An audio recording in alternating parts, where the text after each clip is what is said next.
আমরা সবসময় বলেছি যে পুলিশ হয় এই দলকে দিয়ে ব্যবহৃত হয়েছে নতুবা ওই দলকে দিয়ে ব্যবহৃত হয়েছে, বাংলাদেশ পুলিশ আর তাদের হয়ে ওঠা হয়নি। পুলিশের মধ্যেও কিন্তু পরিবর্তনের একটা বিশাল তারা আছে, কারণ তারাও বুঝতে পারছে যে জনগণের কাছে তাদেরকে গ্রহণযোগ্য হিসাবে উপস্থাপন করতে তাদেরকে অনেক কাজ করতে হবে। আপনি 1861 সালের ব্রিটিশ আমলের পুলিশ আইন দিয়ে স্বাধীন বাংলাদেশে পুলিশ চালাচ্ছেন।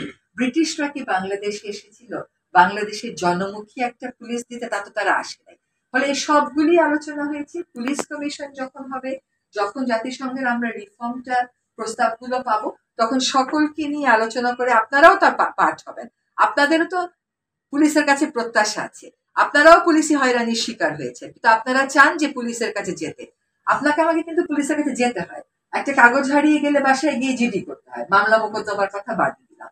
ফলে সকলে মিলে পুলিশ কমিশনের মাধ্যমে কেমন করে একটা জনমুখী পুলিশ, বাংলাদেশ পুলিশ আমরা গড়ে তুলতে পারি, সেটাই হোক আমাদের ইচ্ছা। আর এখানে আমরা এবং আপনারা বলে কিছু নাই, বারবার আহ্বান জানানো হচ্ছে যে আমরা একটা পরিবারের মতন করে যেন সবাই কাজ করি, আমরা একটা শক্তি হিসাবে যেন সকলে কাজ করি।